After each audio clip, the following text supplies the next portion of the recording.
Raman Selman from Mozambique. Can you hear me? Yes, we can hear you. Bom dia. Como está? Oh, no. Boa tarde. Boa tarde. Yes, yes. Okay. So shall we start? Okay. Okay. Yes, Welcome. of course Welcome we are ready. to all of you. And this is the Anglophone Sub-Saharan Africa Regional Members Virtual Meeting. My name is Yumiko Yokozaki. I'm a director of ICBA, UNESCO ICBA, International Institute for Capacity Building in Africa. I am very honored to moderate this session. Now, before we start, there are a few housekeeping things. Please make sure that your audio and video are disabled when you are not talking. So I have my video and audio with me because I'm talking, but let us switch off our video and audio when you are not talking so that we don't interfere. And this session is being recorded. I hope you don't mind because there are some other people who can't join but who want to know. And the recording and the presentations will be shared at the TTF Teacher Task Force website, which will be shared later. Now, this Teacher Task Force and the Regional Virtual Meeting series, this is a series of meetings, will have its objectives as follows.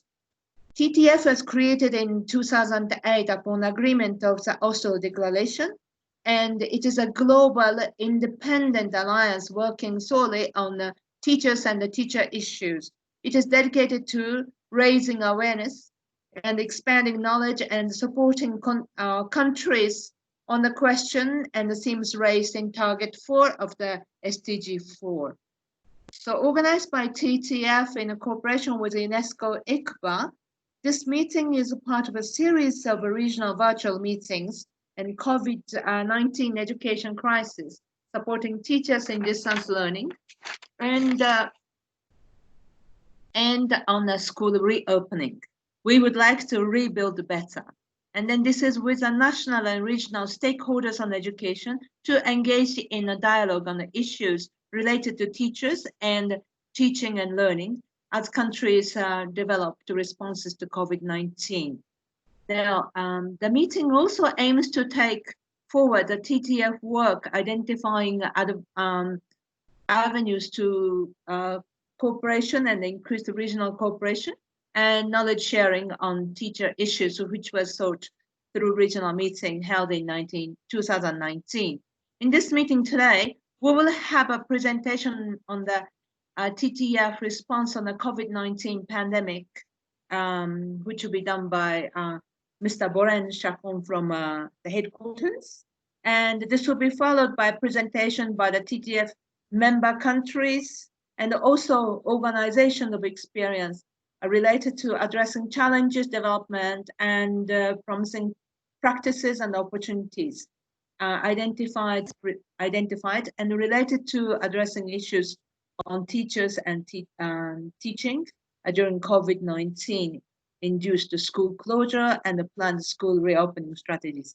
I'm particularly happy because this session is having two other teacher-related network in Africa, namely ADES, ICQ and Inter-Country Quality Node on teaching and learning, and also African Union CESA, Continental Education Strategies for Africa, Teacher Development Cluster. So we have 7 distinguished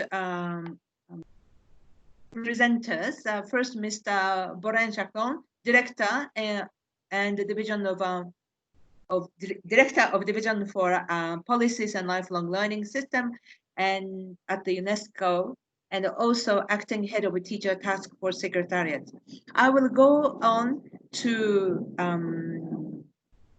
introduce other presenters as we go on.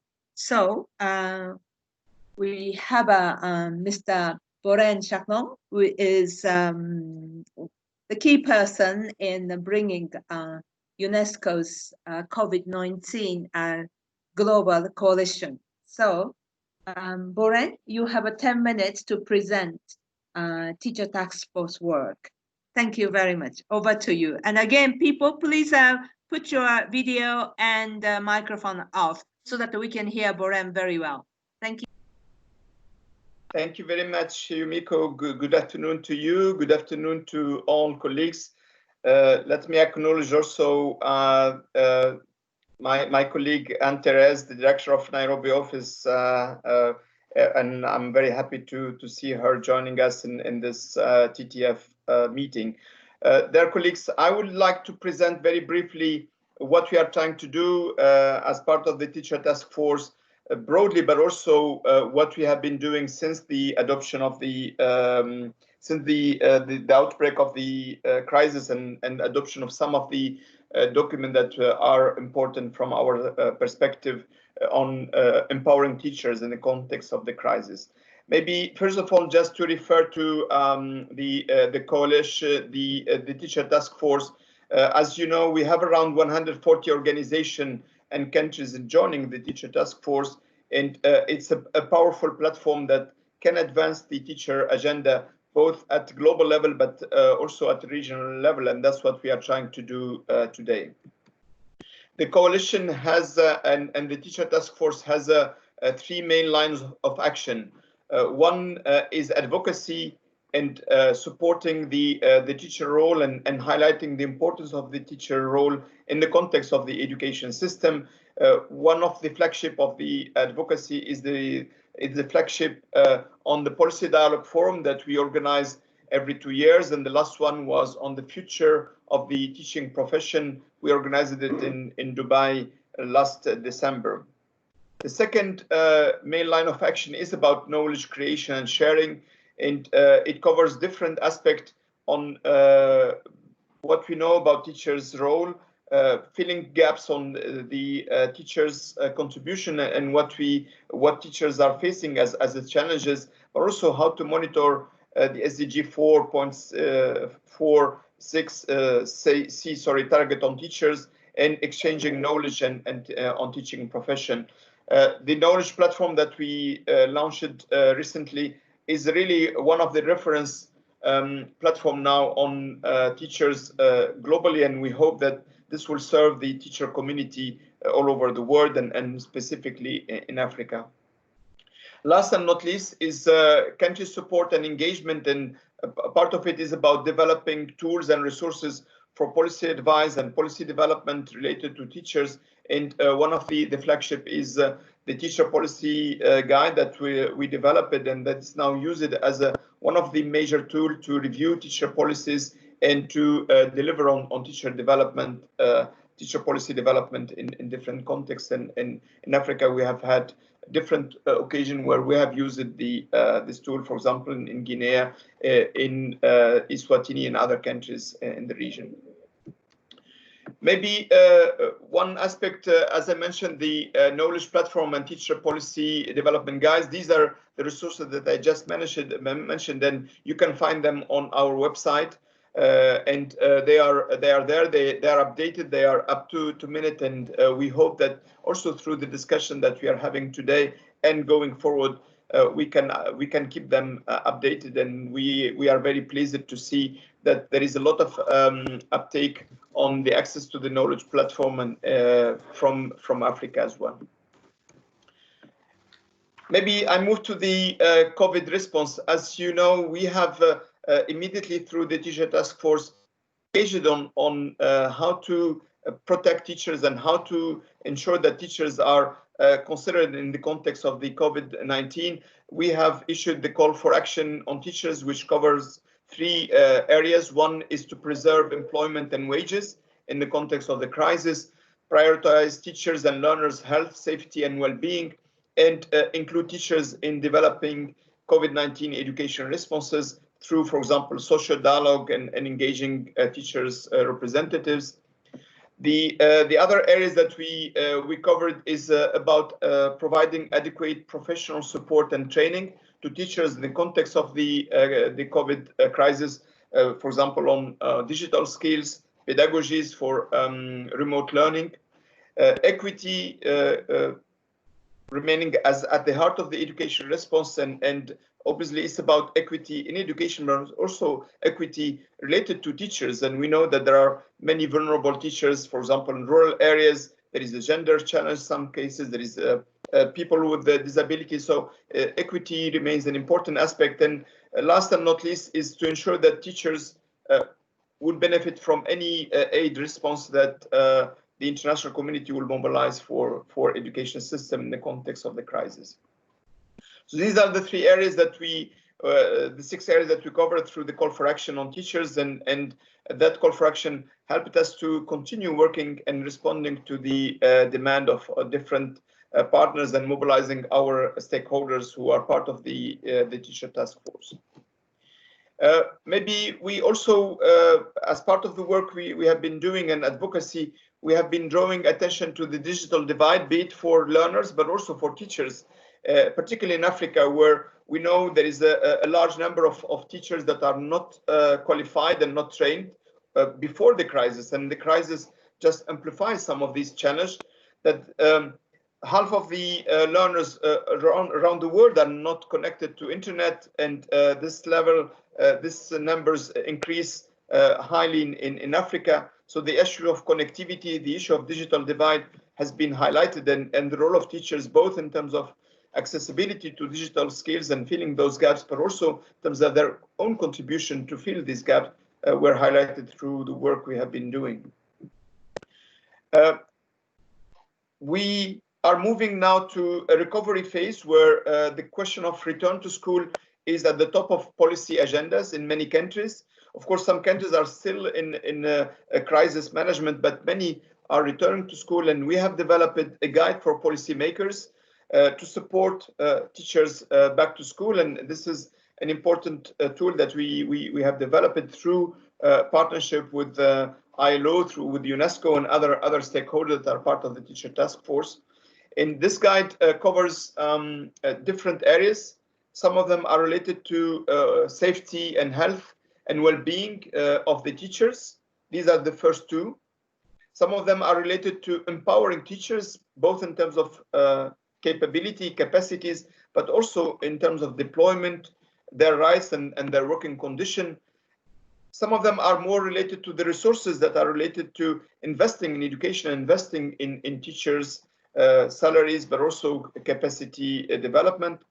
And the last are more about monitoring and evaluation and accountability and engagement in social dialogue and communication.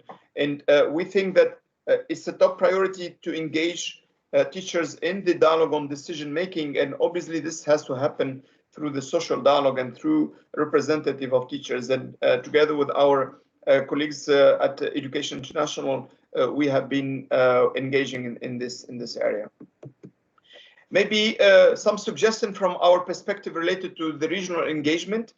As my colleague Yumiko mentioned, we are having similar regional meetings in different regions, and we have had already in Asia Pacific. Today we are having in Africa, and we will have in Arab states in a week of time. We would like you to discuss about what thematic priorities we can consider so that we can deploy further the support. And obviously, part of the teacher task force mandate is fostering the knowledge sharing and policy dialogue. And this is important for us as part of the engagement in Africa today and in the coming weeks and months. So this is the perspective that we would like to consider, and we look forward for the outcome of the discussion and for building on the outcome of the discussion to continue the work that we are doing with the partners that my colleague Yumiko mentioned, but obviously we are calling on other partners to join the teacher task force and to deliver as one together to leave no one behind and leave no teacher behind. Thank you very much, Yumiko, and back to you. Thank you, Boren, for keeping to your time and very clear. So it is so good to see that a regional, country and regional and global movements are ongoing in sync. Now, thank you very much, Boren, for taking the time from your busy schedule to explain very clearly about the TTF work and plus. Now, I am going to invite two regional initiatives, one from ADEA, another one from Education International. So from ADEA, Mr. Shem Bodo, Senior Program Officer, is going to talk about ADEA's work on ICQN, teaching and learning. Please, Mr. Shem, you have 5 minutes. Over to you. Thank you, Yumiko, and good afternoon, everybody. The ADEA Intercultural Quality Node on teaching and learning was established around 2017, and it is part of the 10 ICQN that ADEA has established. It is led by the Republic of Rwanda as the host country, and is anchored within the Ministry of Education and within the Rwanda Education Board.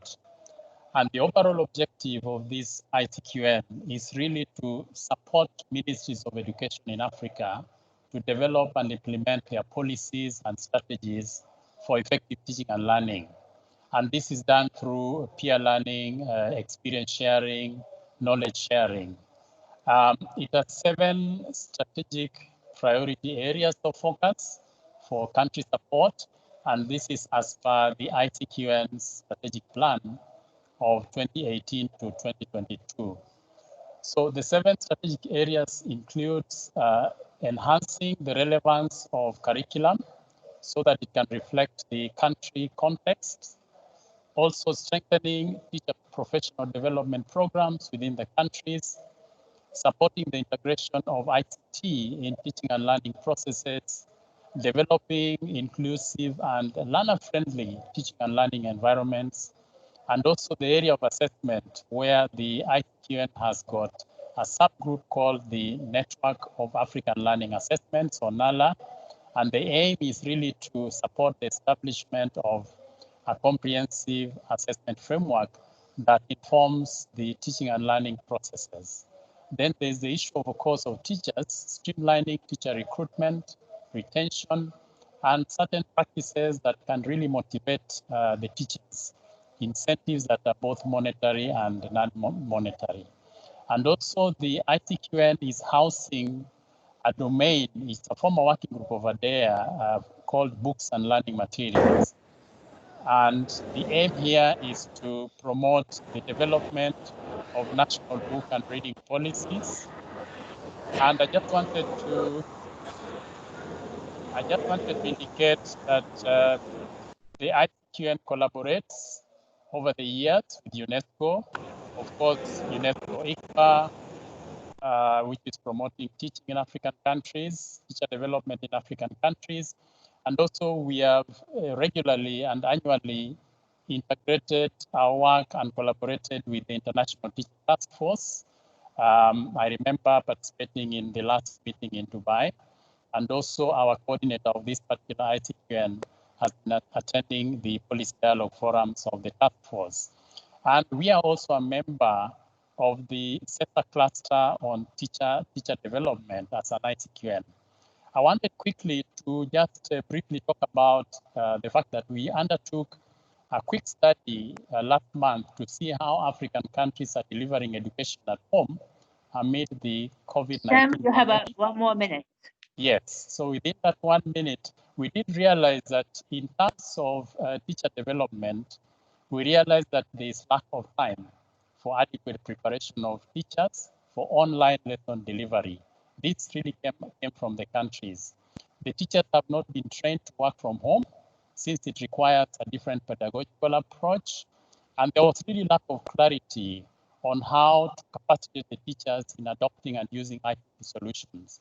And therefore, we really recommended that part of the building of the teaching workforce in all aspects of distance and online approaches in education and assessment is essential, because this ensures that their proficiency levels are high enough to support the use of educational technology in the management of learning institutions and the delivery of content.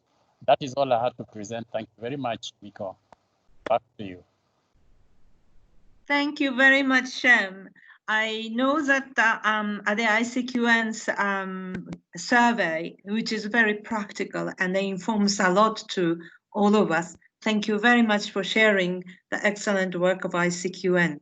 Now we are going to invite Ms.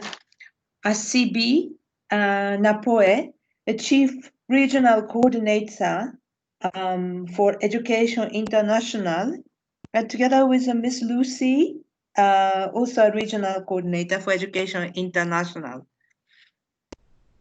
Asibi, are you ready? Over to you. You have 5 minutes to talk about the CESA Thank you, teacher task. Yeah, thank you, Dr. Yumiko. Greeting from Education International, a global union federation, the voice of teachers and education support personnel.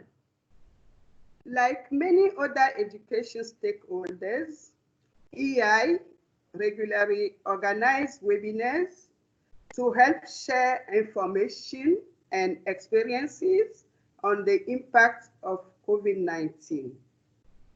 In addition, Education International global and regional responses to the crisis address the rights, the protection of the rights of teachers, and guidance and support toward a post-pandemic world we want.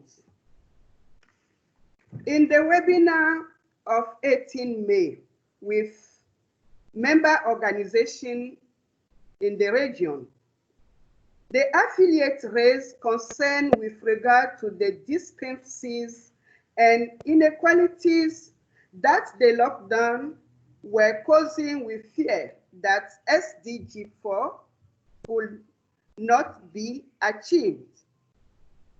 As we know, e-learning initiatives are excluding the poor, vulnerable, and learners in remote areas. Teachers themselves don't have capacity building to feel comfortable in providing distance learning. They don't have access to appropriate resources for the transition to online and distance learning. Not much is being done with regard to psychosocial support services. And last not least, temporary contracts and private school teachers do not receive their salaries. So for safe reopening of school, EI Africa region recommend the following policies. Government should ensure the health and safety of students, teachers, and education support personnel, including adequate water and sanitation facilities in every school.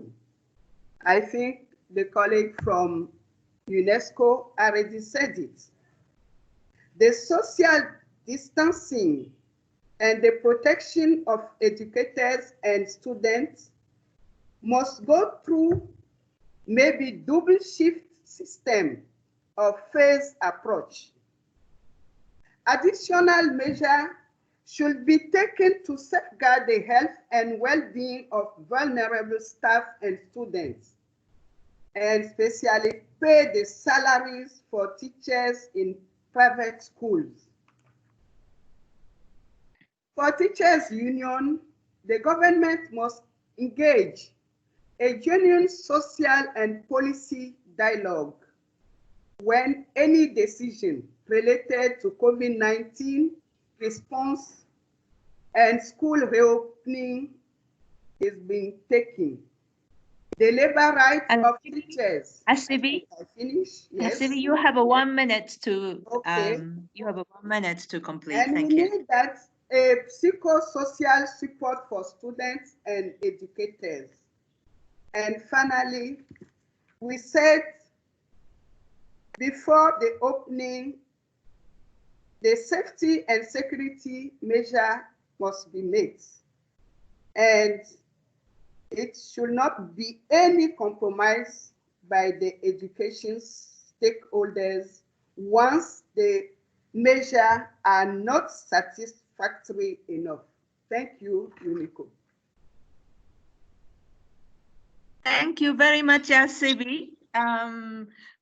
Now, I would like to add one sentence that Education International and ICBA are running a teacher cluster of CESA, Continental Education Strategies for Africa, for African Union. And as you can see, Education International's work is very close to teachers, and then it is an excellent initiative which is brought into Africa by Education International.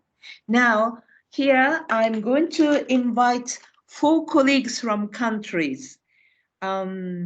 From Uganda, the Gambia, Rwanda, and South Africa. So we go in this order. And before that, if you have questions or comments, please do use the chat board to put your questions and comments. Thank you very much. So I'm inviting Dr. Jane Egao-Oko, Commissioner for Teacher, Instructor Education and Training, Ministry of Education and Support from Uganda. Dr. Jane, please, you have a floor. You have 5 minutes. Thank you. Thank you very much, Chair. I just want to inform the participants, Uganda is a home to a total population of close to 42 million people. COVID-19 has affected our school system with 15 learners, 73,000 schools, and 538,000 teachers. Just need to inform you that all education institutions were closed on the 20th of March 2020, and they remain closed to date. As of today, I put there 253, but there are 281 cases of COVID-19 patients, and fortunately, we have had no deaths reported so far. We plan to open the schools, and the planning is underway. In terms of challenges and opportunities for reopening of the schools, I just want to inform you that the country is very anxious. People have stayed in a lockdown for 2 months, and they're anxious to get out. However, they also have the fears of how to return to schools. We have a challenge of ensuring the safety of learners and, of course, teachers and other educational personnel at those institutions. There's serious need to provide psychosocial support to the learners and the teachers, and the public is generally hasty. The parents are not sure, the teachers are not sure, the public is not sure. The children themselves are quite scared. So there's really high need for psychosocial support during this time. And we are hoping that we will include the teachers in all this planning, because when teachers are comfortable, most times the children themselves are comfortable and the parents are comfortable. So in planning all this reopening of schools, we plan to involve the teachers. In terms of training and socio-emotional support to in-service teachers, I want to say, one, that actually we have paid the salaries of all our teachers, especially those in government. We have a challenge with the private sector. However, the government has written to them. Our permanent secretary wrote to all the private providers to pay the teachers. That challenge is still on, but for government, all the teachers have been paid. Before the teachers went on lockdown, we prepared them psychologically to prepare lessons in advance so that when they return, they are ready to teach. We have involved the teachers in the preparation for reopening, and as we talk now, we have actually stated that when we start the term, we will first call the teachers a week in advance so that they are able to, we prepare them to also prepare to receive the learners. We want to provide them with the psychosocial support in advance and also do the training so that they are able to receive the children when they come back. We have planned to provide very close monitoring and support supervision from both the district and the headquarters, so that whatever plans we have in place are adhered to. In terms of the status of digital technology, we have been having online and digital lessons going on, but as all of you may know, not everybody is up to date. Our teachers have a challenge, and many of them, actually we have about just only 30% of the teachers who can do anything with this digital learning. So as we move on, we are preparing to have a rapid survey of e-learning needs of our teachers and urgently train them on the e-learning methodologies. We have also planned to train them on how to deliver lessons on radio and TV, how to prepare digital learning materials so that they are able to move on from there, because this is something that has come to stay and we know that we'll need it beyond today. For the rural population, the rural teachers and also the learners, we are planning that when we get some funding, we should be able to provide some gadgets, some simple gadgets that they can use in the rural areas, despite the circumstances of having probably no internet and the rest of the other challenges.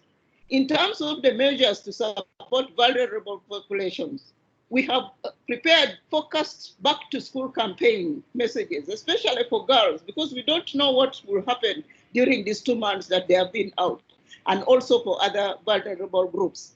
We have provided for special needs, both teachers and learners, because even when we are preparing learning materials during this time, we had a challenge, but now we are more ready than before, and we plan that we will have specialized teaching and learning materials for the learners and teachers with special needs.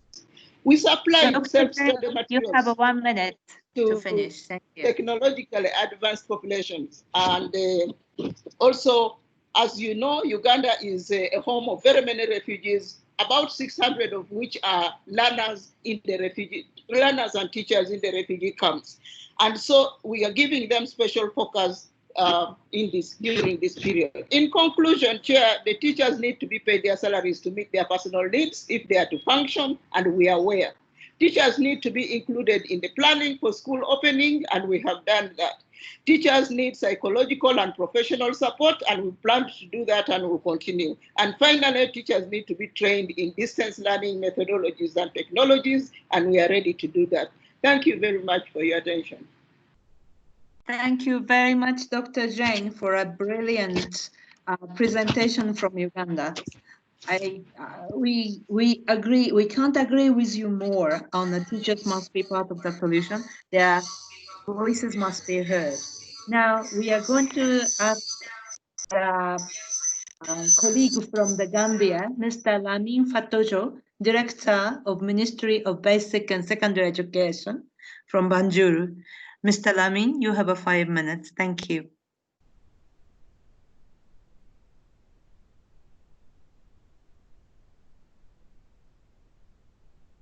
Mr. Lamin, please unmute your microphone and speak. Thank you. Thank you very much. Before the government declaration of any emergency situation, the Gambia, the Ministry of Education met to strategize, because there was looming that there was going to be some declaration. And eventually the senior management teams, which comprises the minister, the permanent secretary, the deputy permanent secretary, and the directors met, and then decided to establish what we call the multi-sectoral emergency team. That it comprises the teachers union, the FNet, UNESCO, UNICEF, and all others, so that they could be advising the senior management team. And eventually that team went in and developed strategies, and one of the strategies is to use multimedia, conduct distance learning, and also to engage the television stations, and so that, and then also we already have a new TV station for the ministry, and that would have to take the lead and to engage the development partners in supporting the program. Eventually, during the discussion also as to what would happen if at all school closes, and then what would we do if at all we have to return.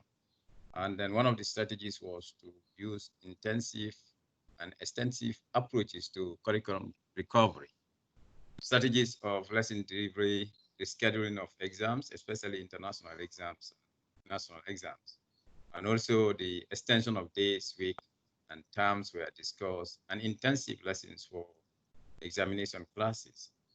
And both bilateral and multilateral, both locally and internationally, were involved in so that they can help in the financing of the program. And eventually, this is the structure that was used. We have from the right, we have the SMT, which is the decision-making body, and you have the technical advisory body, which is a technical team that I mentioned earlier, and you have international development partners underneath that would support in terms of financing and the like, and tech and ideas and the like. And then you have one of the directorate, which is a Science, Technology, Education Directorate, that was responsible for coordinating the distance learning program through their communication unit. You have the production team on top, where you have the visual audio lessons were prepared, and then radio, what that then would supply to the directorate, and that transmits the radio and television programs to the public. And then, but you have also some teachers coming together nationally, forming sort of a cohort, and then prepare their own social media lessons through WhatsApp and the like. And then for specific students, like exam classes and like, that were also taking place, and they were co-opted into the program. During the process, as I said, that the communication unit was doing, and there was a negotiation between the television and radio stations. And we agreed a common fee that was at a reduced rate for all the television, and also a fee for the radio stations. We have about 2 lessons per day, one between 2 for 2 hours between 10 and 12, and the other between 14 and 18 hours. And then you have concurrently, these programs were running on radio and television. 500 lessons were produced by that technical team, and 27 radios and 7 television stations were involved, and 103 personnel were involved in the coordination and production. And one of the focus is to make sure that public awareness for parents and students mentioned, and then it's followed up through the distribution of posters in relation to COVID and what protection of kids, learners, and so forth. And the television program, interviews were done with the other teacher bodies, everybody all over the country. Local radios were used to conduct great interviews, to do awareness programs.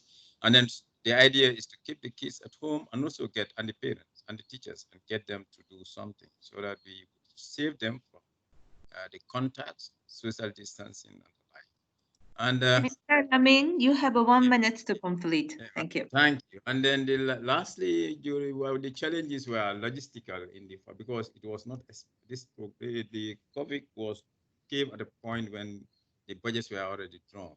So we have these logistical needs to effectively run the program. So we have inadequate financing also, and capacity building for teachers, because it was the first time teachers were experiencing online television, radio. Demand for inclusion of other subjects, because initially we are confined to the 4 subjects, which are English, maths, sciences, social and environmental studies. You can see the commerces, all others want to be part of the program. So it sort of inundated the program. The accessibility of radio and television in remote areas were also major problems, and teachers' eagerness, anxiety, returning to school were also currently we are facing. Curriculum recovery by teachers. They need to go back, and then the protection, their safety, and all others would need to handle the intensity of the job and extension all coming. And then for particularly the exam classes need to be exited, also enrollment taking place. That is something that, because by the lockdown, the normal lessons were not taking place. So it's like you need to intensify curriculum recovery, so that you can relieve the system of exam classes, especially terminal exam classes, and eventually we can have enrollment, because we are looming with this number. Enrollment also is going to be big sector. Thank you very much. Thank you very much, Mr. Amin, for that excellent example, as well as challenges from the Gambia. Now we are going to ask Mr. James Ngoga of Rwanda, Head of the Teacher Development and Management in the Career Guidance and Counseling Department, Rwanda Education Board, REB. Okay, and Mr. James, you have 5 minutes. Thank you. Yeah, thank you so much, moderator. Yes, the development of any education system really depends on the quality of the teacher, on the quality of teaching and the teacher. Teachers really play a very big role. So the spread of this COVID-19 has disrupted teaching and the learning systems. So for Rwanda, As a way of really protecting the health of teachers and the students, we had to close the schools immediately when the first case was realized in the country. During this period of lockdown, there are some measures that are being taken to ensure that there is a continuity in teaching and learning. First of all, there was a drawing of a response plan by the Ministry of Education in relation to this COVID outbreak. There is also ensuring that the continuity of learning for students, mainly through radio, TV programs, and e-learning platforms. This goes with the raising awareness about this remote learning, where teachers and students have to be kept informed. So timetables are saturated on a weekly basis to ensure that there is a close follow-up by the target group. Then there is a plan, of course, for the opening of the schools when the situation allows, and we have to ensure that the appropriate services and the measures are put in place. Then there is also ensuring that there is a continuity of continuous professional development for the teachers. This one goes with the uploading of the training materials on e-learning platforms. But of course, this goes with very many challenges, that the lack of facilities for learners to learn remotely, because our students and our society, they were not used to this. Then lack of ICT skills for many teachers, parents. This one hinders the delivery of CPD programs and even the materials that have been uploaded online. Even some parents are not able to support children learning while at home. We find even some of the learners are being involved in house chores, which is inevitable in some cases. Some private schools are unable to pay salaries for teachers, as had been even mentioned by one of our colleagues. Then there is also feeling of isolation. And of course, like the children, the teachers, they know there is no direct supervision. So there is all that problem, which this one may lead to a sort of negligence. Now we can look at the role of government in supporting teachers. Of course, as I mentioned, there is continuity of learning through the number of radios, TV programs, and the platforms. Then there is also the support of this continuous professional development still for teachers, and then the support of the welfare of the teachers by ensuring that they are paid their salaries on time. Then again, there is a big role to ensure that there is readiness for school opening, because really this COVID-19 has created psychological feelings, not only to teachers, but even to students and the general community. So there has to be some kind of sensitization and ensuring that teachers and the students are ready for school opening.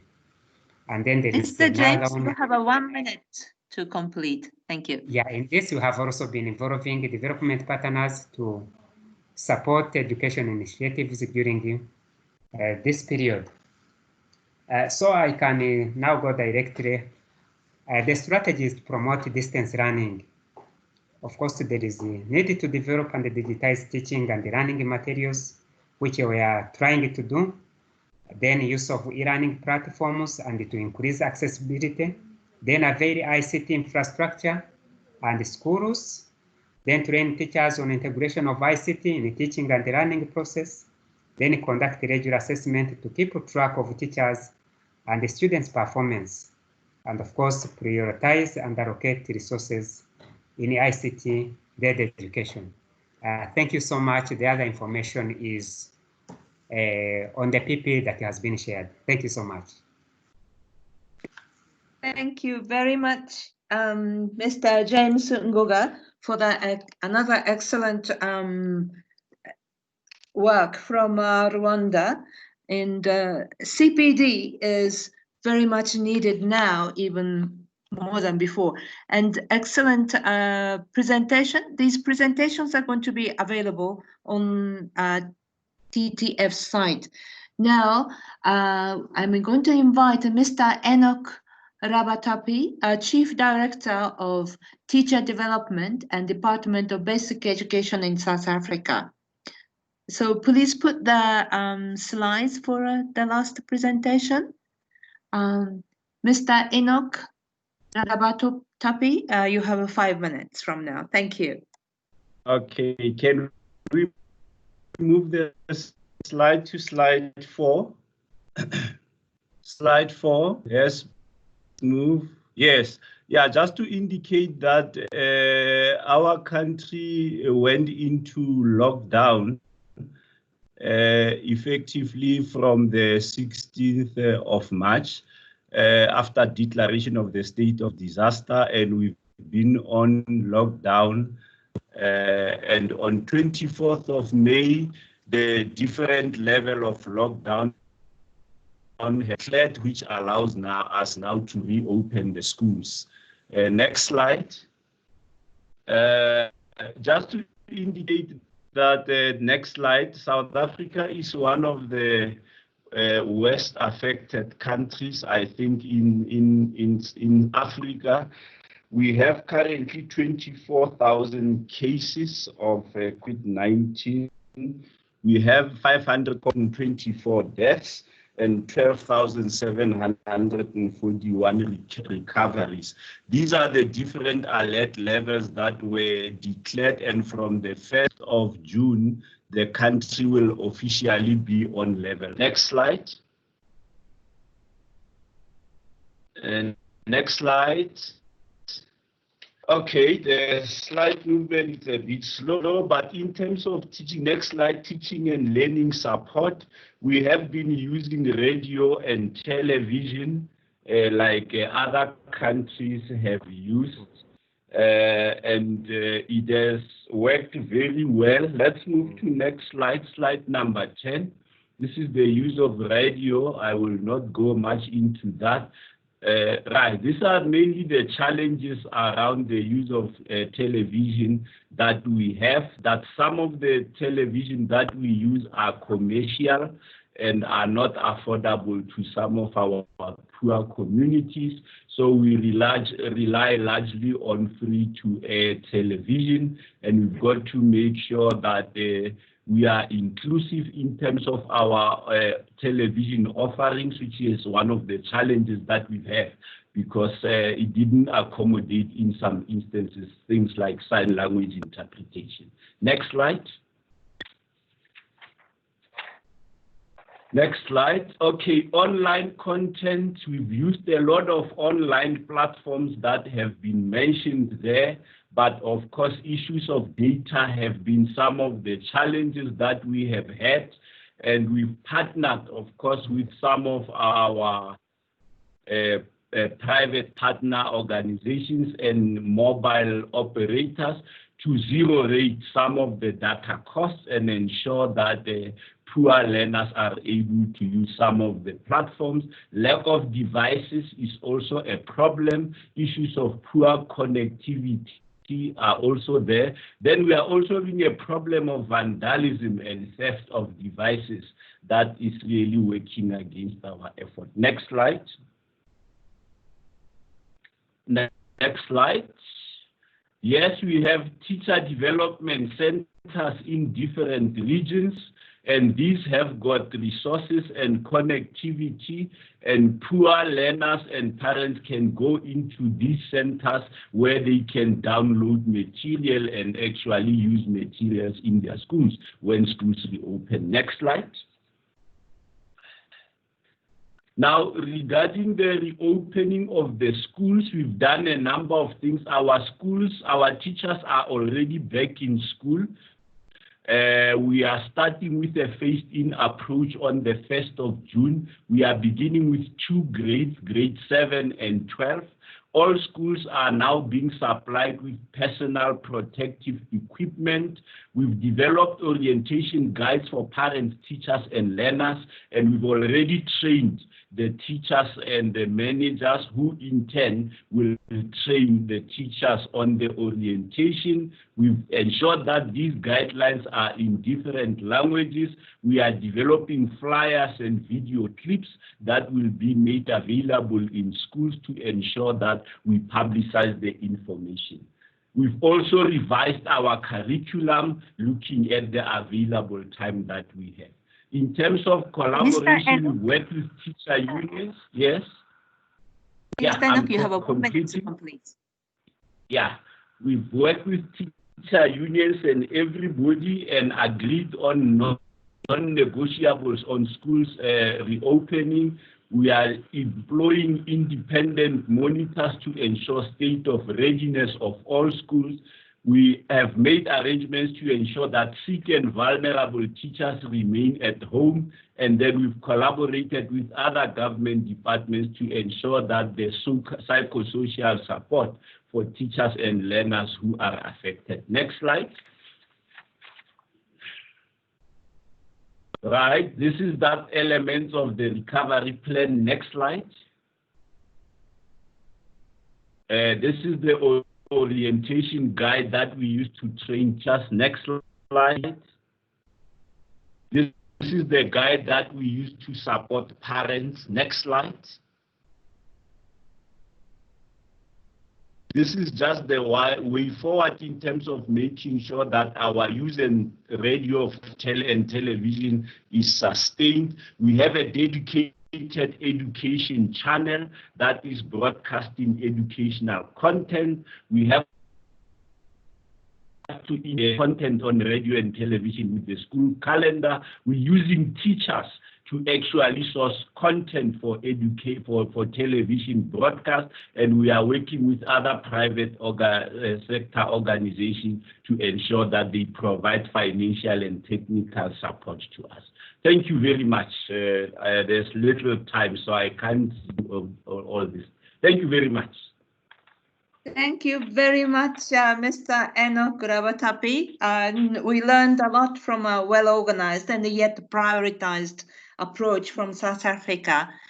I am sorry that we had to rush because we wanted to have ample time for question and answer. Already a chat is filled with a number of questions and also a number of information that I see that Nigeria and Ghana and Cameroon, they are sharing their own experience. This is the spirit of Teacher Task Force, sharing good examples.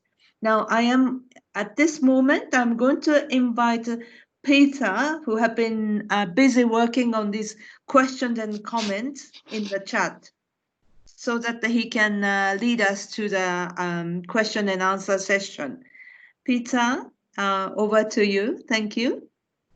Thanks, Yumiko, and thanks to all the eloquent speakers today. I think there were a lot of excellent presentations given, and I think it was a great opportunity to share and learn from each other. We've been looking at the news or the message feed throughout, so there's been quite a few good questions. I will ask some questions perhaps to certain speakers and some questions as maybe in a more general way. Of course, all speakers would be invited to provide their inputs. I think one of the main questions that is coming through is people are asking how have countries dealt with the training issue and the capacity building of teachers, and how can this be done in an effective way in a very relatively short period of time, and how can this be addressed for the return to schools and reinforcing ICT skills or other distance education skills around radio or television. So I would invite. There was initially a request for Uganda to answer the question, but of course all countries would be invited.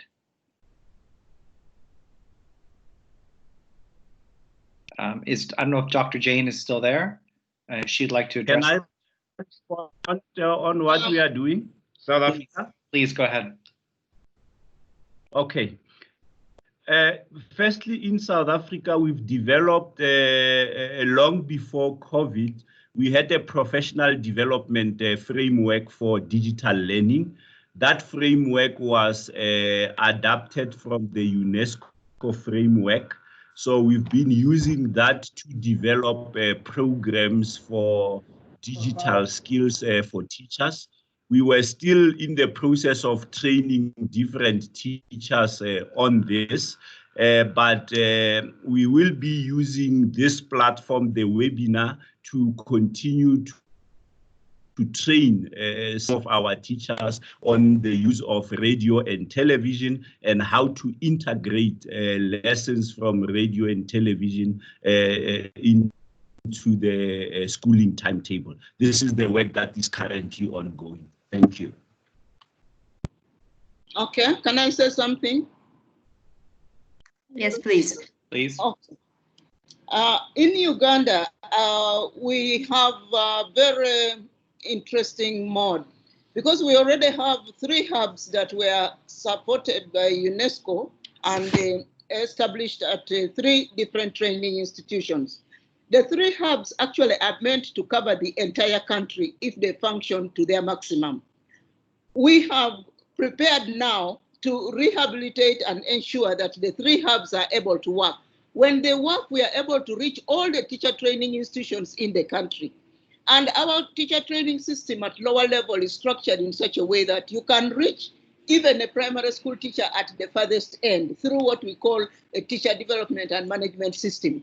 So through the 3 hubs, once functioning properly, we will be able to reach all the teachers, and that will be online. We want to update the system.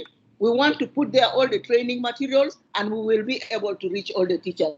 It's a very excellent system. We just need to get it functioning. So we'll be able to reach them. That is at primary level. At secondary level, we also have a lot of support, which is coming from VVOB. Already, as we are going, everybody is being trained. The teachers are being trained, and they're very excited online. We have support which is coming from Enabel. Enabel is training our secondary school teachers and also going down to the teachers in the secondary schools. Secondary school, I mean the teacher training colleges, and also going down to the secondary schools.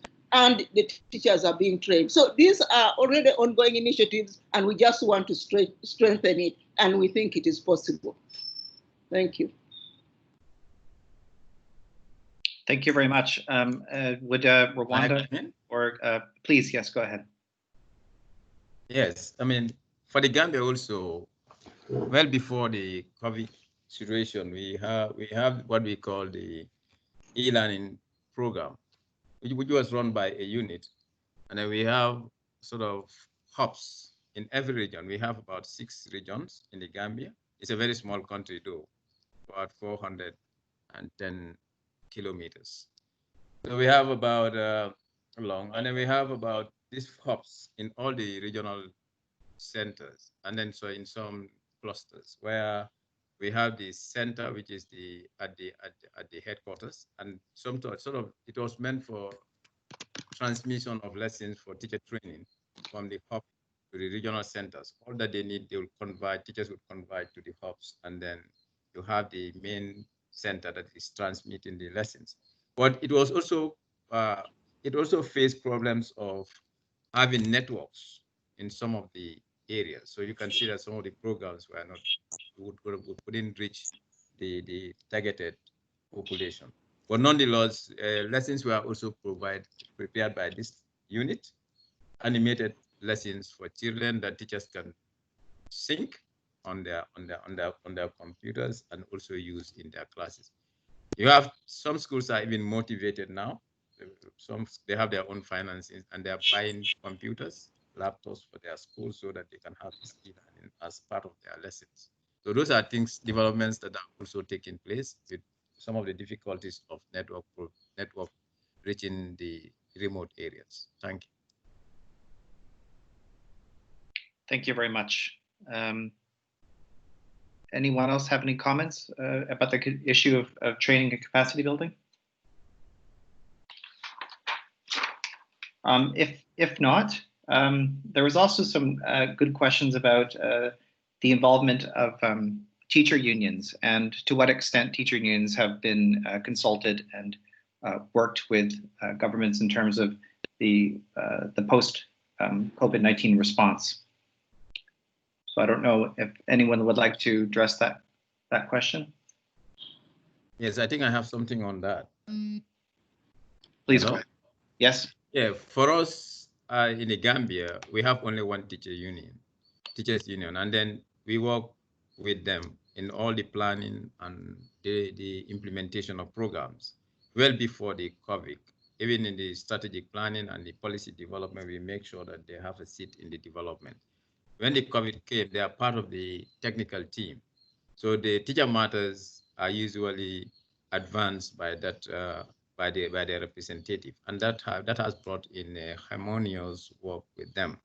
I think we have that advantage of not as rivals, but like we work together as a team to make sure that they are part of the development of all the things that we are doing in relation to teacher and teaching and learning in the Gambia. Thank you. Thank you for that explanation. Any other person would like to address that question? Yeah, from South Africa. South Africa. I see people also raising hand. Please go South Africa. Okay. Should I proceed? Okay. Yeah, we are working with our teacher unions, but obviously now the issue of the reopening of schools has divided the country, and our unions also, whilst they are not opposed to the reopening of schools, but they have been vigilant in ensuring that the safety of the teachers is prioritized. They are working with us to monitor the state of readiness for the schools, the delivery of personal protective equipment, and although we don't always agree, but we are working with them to ensure that there's a safe and coordinated reopening of the schools. Thank you. Thank you very much. I see a couple hands up, including Dr. Jane and Asibi. Maybe Asibi, you could maybe jump in. Okay.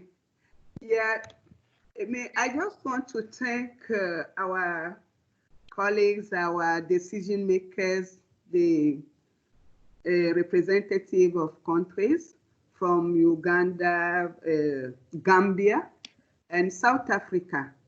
What we as Teachers Union, Education International Africa Region, we are requesting is that involve teachers in the decision process. When we are there, we can discuss. Somebody said we are not the rival, we are partners. And I think teachers are the most important resource, and we are most concerned about quality of education and our learners.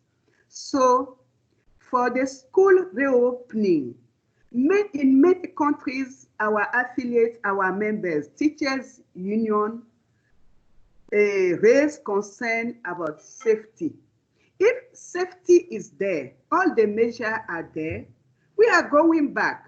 We, Education International, we are telling them to work with governments, to be proactive, to say what is needed. In Benin, I have an example. Teachers were tested before they reopened the school. So we want to work together as ICBA is doing. We are together on the teachers cluster. We are not really a rival. We are not rebels. We want just to have that social dialogue and work together. Thank you very much, Peter. Thank you, Madam Yumiko. Sorry, I have another webinar with EI on early childhood education. I have to leave. Thank to everyone. Thank you very much. Merci, Asibi. Are there other hands up? I think Jane is raising the hand. Okay. Dr. Jane? Thank you so much. I just wanted to also contribute to that in Uganda, we have the Uganda Teachers Union, and we work quite well. The only problem was that during this crisis, it was very difficult to get everybody, because now we had to separate and everybody was on their own, and it was difficult to come together. Initially, these IT and the Zooms and the meeting rooms and what was not something that we were all familiar with. But eventually, as time went on, we went into them and we brought them on board. Right now, as I speak, they're actually supposed to be for a consultative meeting with the Uganda Teachers Union, with the Minister of Education and the technical team. So there is consultation, and the Uganda Teachers Union have given us guidelines, what they think should be, and they really want to be involved. When we are distributing learning materials to the institutions, we also gave them these learning materials and said, through your networks, please make sure that these learning materials reach the schools. And I think it was very good participation from the unions. We appreciate working with the unions, and in Uganda, they have a very strong network that we in the Ministry of Education value very much. So we will continue working with them, and we really want them in the process, and they have assured us that they are with us. They have given us the guidelines, which this afternoon, the minister is actually considering and discussing with them. So we are working. That's what I wanted to contribute. Thank you very much for that response. Moving on to other questions. There were some questions, a very basic question related to science education and how countries were thinking about dealing with the hands-on nature of science activities. And I don't know if this is something that countries have thought a lot about at this point, but if any countries have any thoughts on that, please respond.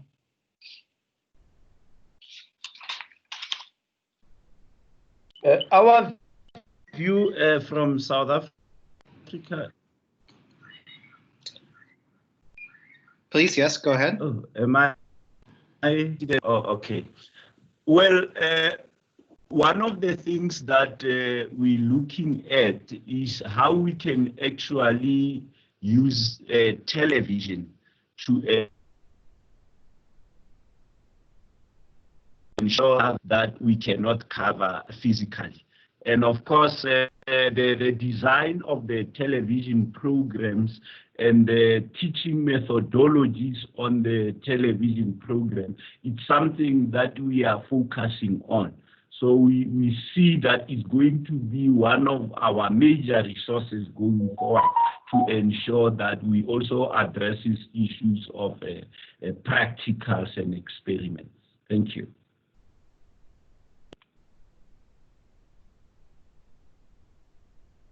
Thank you. I don't have any other questions right now. I'll give the microphone back to Yumiko. Thank you very much, Peter. I think is somebody having a question? I heard the noise. I heard the voice. Yes. Is that Mary from Smastea? Okay, sorry. Please, let me go ahead. So thank you very much for moderating the questions. Hello, anybody wanting to ask a question? Okay. Yeah. Hello. Yes, please. Hello, I didn't raise my hand, but this is Puselet from South Africa, VVOB South Africa. I just want to know what measures have been put in place to assist teachers, you know, when they have to deal with this COVID, when they are going to school. I'm talking about the psychosocial support, also for the learners, because these are quite difficult times. And also as a mother, my child is going back to school on the 1st, and already there is some anxiety going on in the house. So is there any measures in place? I'm asking for, in South Africa and all the other countries, what is it that you're doing to, or that you're going to do to support teachers, learners, and maybe parents? Thanks. Thank you very much for that excellent question. I think we are going to open the floor for a few more questions. If you have any questions, I will take a couple more and then I'll return it to all the presenters. So if anybody has a question, please raise your hand or just come in. Hello, Miko.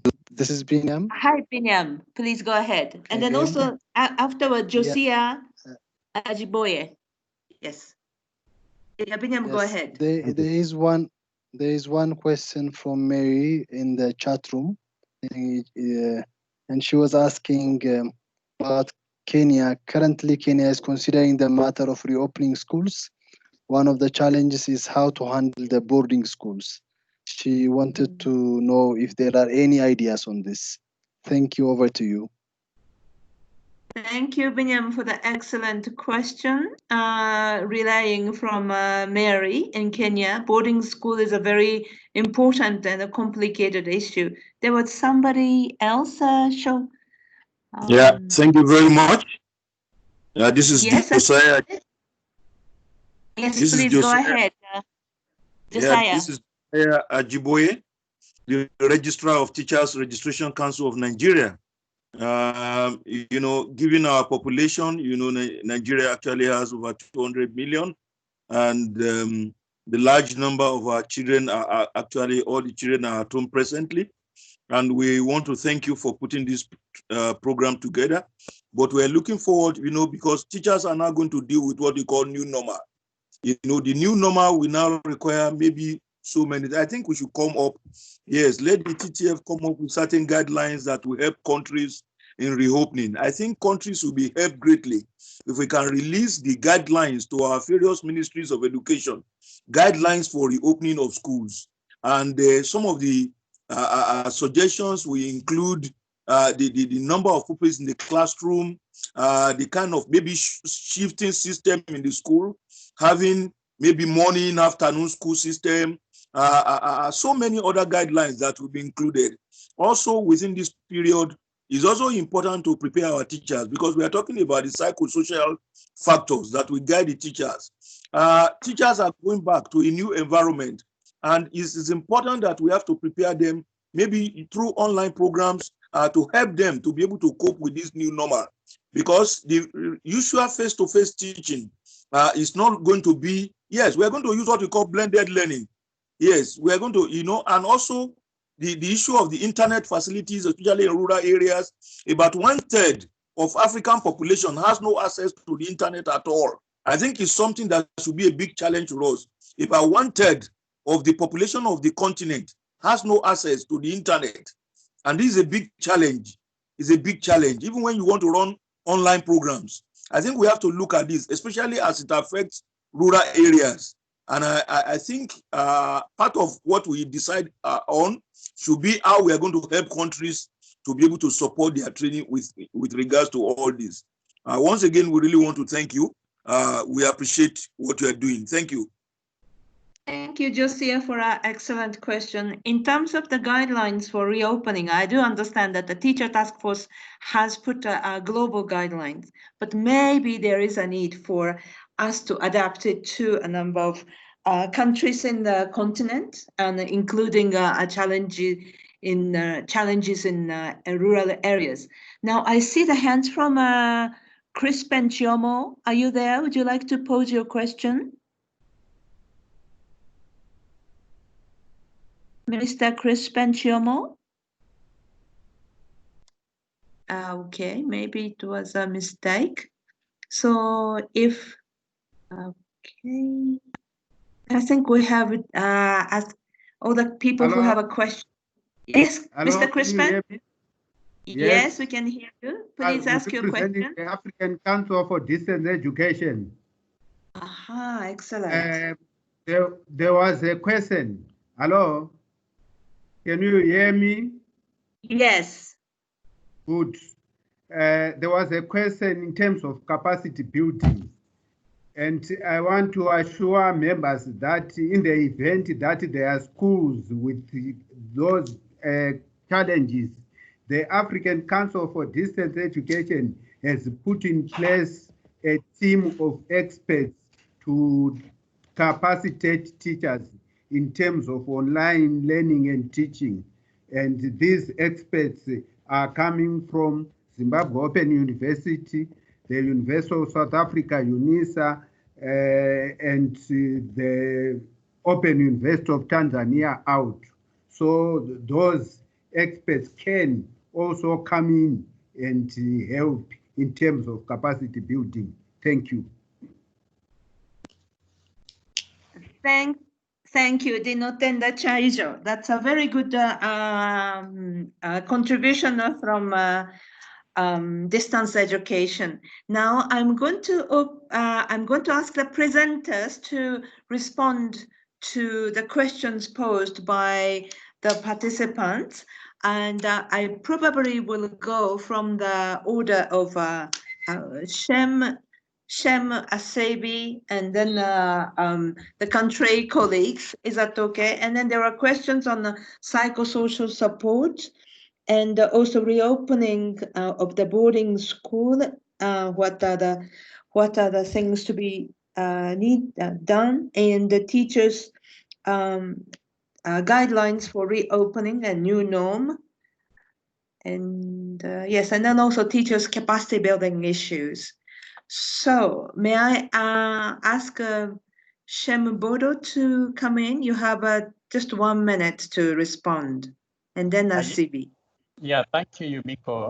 I would just want to say that with regards to preparing the teachers better, and generally the entire education sector, to better respond to a situation such as this in future, beyond the current reopening period, we in ADEA intend to develop a toolkit, a comprehensive toolkit that looks at, from policy all the way down in terms of preparing the country to really undertake remote learning really as an alternative in the event that it is needed. And this is something we'll be working on together with other partners. That's really what I wanted to say. Thank you. Thank you very much for this very concrete information. The toolkit will be an excellent things. Now, Asibi, would you like to respond to some of the questions? Good afternoon, everyone. I am sorry, Madam Asibi has left for another meeting. However, I want to say that we find it critical that psychosocial support from the teacher's perspective is given priority, because if the teachers will feel uncomfortable, the learners will be uncomfortable, and there will be no learning if schools are reopened. So what we're saying is Education International has already given guidelines to our member organizations, and we do hope that they will be shared across the countries, and then they can be customized, because we all know the role of the teacher. And so we feel that we have now to go back to safe school environment, and the safe school environment amidst COVID-19 must go a step up from the safe school that we had previously. That's what we can say for now. And thank you very much for those who are involving the teacher organizations at the moment. This definitely is going to reduce anxiety, and it's going to be participatory, and everyone will feel we are all doing it from a common front. Thank you. Thank you very, very much for that intervention. Now I'm going to ask Dr. Jane. Dr. Jane from Uganda, are you still there? Yes, I am. Yes, I wanted to contribute to the issue of psychosocial support. First of all, I want to say that even the meeting that is there today is part of the process of bringing the teachers on board. You know, when they are not consulted, they feel bad. But when they have brought their ideas and you accept them or you agree with them, that alone brings them on board. And it's a process of bringing the teachers, tackling their psychosocial anxiety. The other thing which we are doing, which we have planned to do actually starting next week, we want to start radio programs that will now start, bringing back the minds of the teachers to the classroom and to the situation as it is. So we've already prepared materials. You know that we have a lot of refugees, and we are already used to this kind of situation where you provide psychosocial support. So the materials are there, and we are going to customize this now to go to the issue of COVID-19. So the materials are there. We have developed them already, and beginning when we declare when we are going to open the schools, the week before, we are bringing teachers and taking them through the process of, how to cope up with the situation, and then also helping them to help the learners. So it is a program that is already on, and we hope that it will work. On the issue of boarding schools, I want to contribute this way.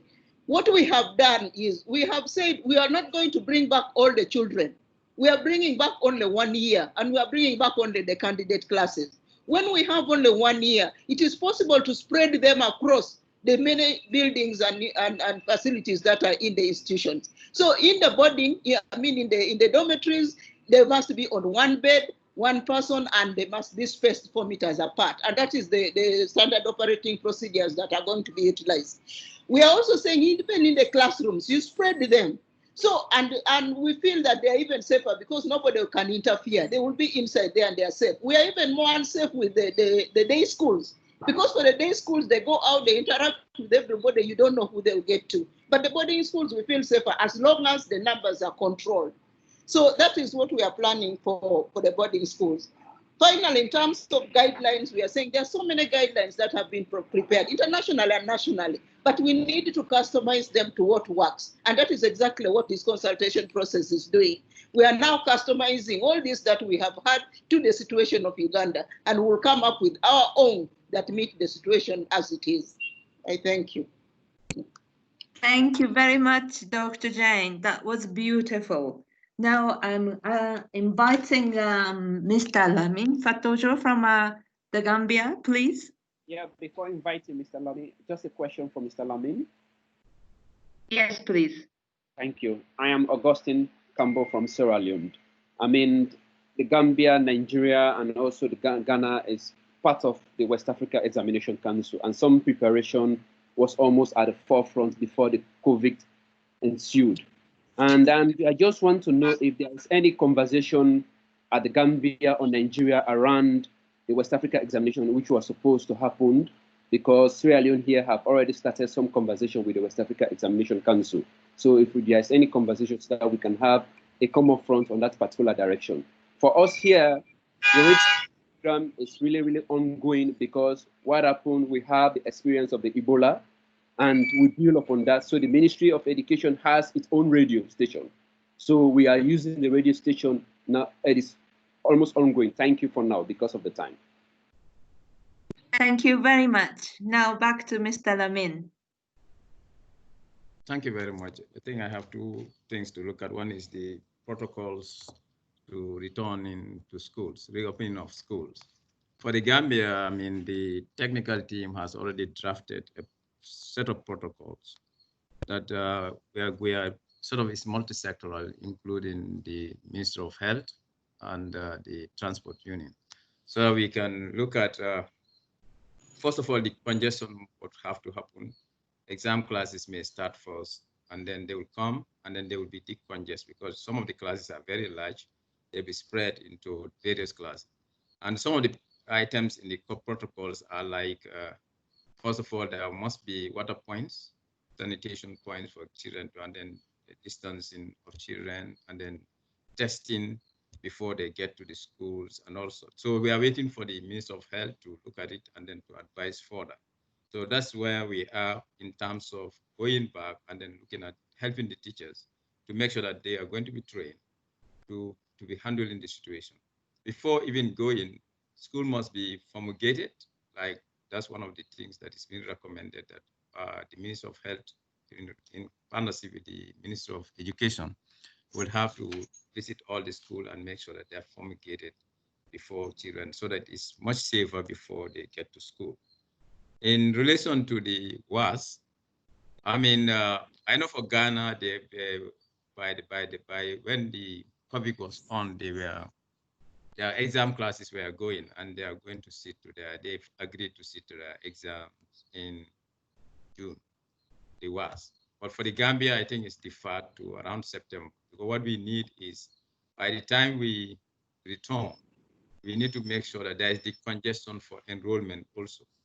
So the critical class is the basic education, Gambia basic education certificate examination, that we want to make sure that is held, like Sierra Leone is. I think Sierra Leone, by the West African Examination Council, they are going to conduct their national exams in July. For us, we want to make sure that by June, July, we also conduct this particular exam, so that when that class moves, so there is opportunity also to enroll the grade ones to come to the system. So we want to make sure that this class, the exam classes, are given particular attention, and then there are also the congest minimum, let's say 15 to a class, and then the sitting arrangements are going to be one-to-one, and the teacher is good. Teachers are going to be assigned classes, and we make sure that there are a lot of, sanitation and sanitation protocols around to help them. Also, the Minister of Transport, for those that commute, we want to engage them that the school buses are in place, and there are also, you may have even extended days if at all you do the congestion and you cannot have all the classrooms. You have some coming in the afternoon, and then their day may be extended, and then you need to have transportation, particularly for them, to make sure that they get to their school. All these things are in the protocols that are drawn, but it needs the engagement of Minister of Health and the Transport to make sure that they are implemented. So we are currently in those discussions. Thank you. Excellent. Thank you very much. Now, the time is a bit short, so I'm inviting Mr. James from Rwanda. You have 1 minute to respond to maybe one of the questions, please.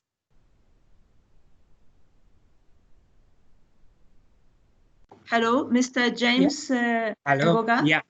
Yeah. Sorry, can you repeat for me one of the questions, please? Sorry, I didn't get it. Any of the questions are teachers' guidelines or distance education?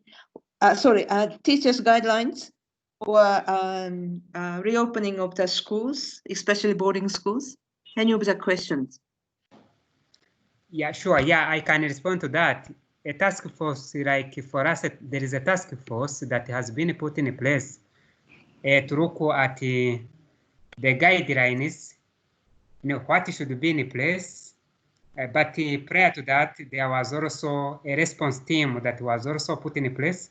So the task force is to really look into the details of what is needed. As my colleagues said earlier, there is a need to train teachers psychologically to prepare them for the reopening of the schools. There is a need even to remind the students to come back. There is a need to sensitize and really inform them that school is beginning on such and such a date. Then we also really need to ensure that schools are in good shape, the classrooms are well prepared, and so on. The materials are ready. That's all that is being done. I can say that.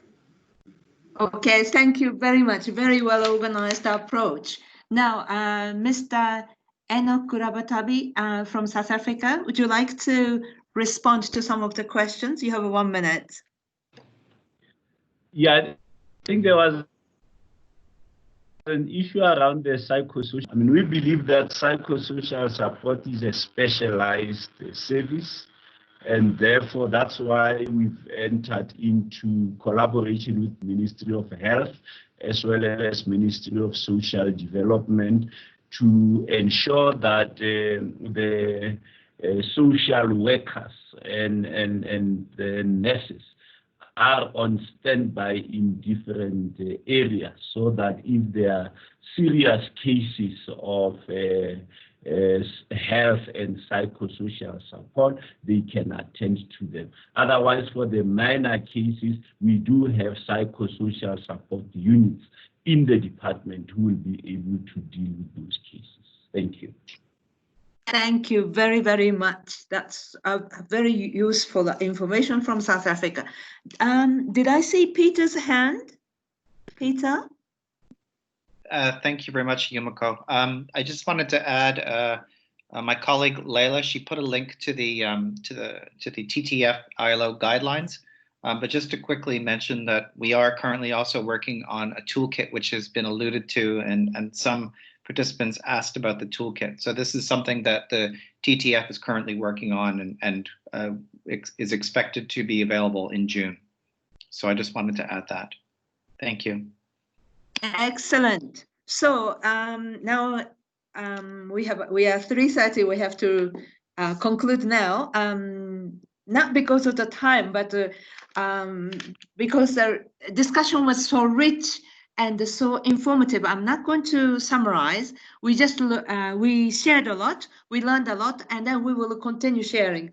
One thing I realized that the argument was very clear and concrete, because we are talking about something very tangible. Teachers, the most important factor in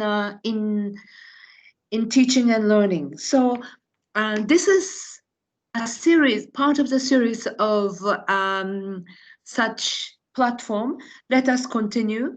I see a lot of interest in sharing the guidelines and the toolkits. Some of the global, regional, and country toolkits exist, and also there was a lot of discussion and comments on psychosocial support for teachers and learners. We must share. When we share, we can learn from each other, and then teachers' issues are so precious that we have to share among ourselves for betterment of the teachers. We must take this challenge as opportunity so that the schools and the teachers our systems are rebuilt better after COVID-19. So thank you very much for all your participation. I'm grateful for all your excellent participation preparation. And I would like to share with you that there will be another session like this one, TTF, in Francophone, for Francophone countries. I saw the colleague from Cameroon participating. Please participate again for the Francophone session next week at the same time, next week exactly on the same time on Thursday. So thank you very, very much for everyone, Peter, Binyam, and all the people who have helped the organization. Let us stay safe, wash hands, and then keep calm. Thank you very much. Bye-bye.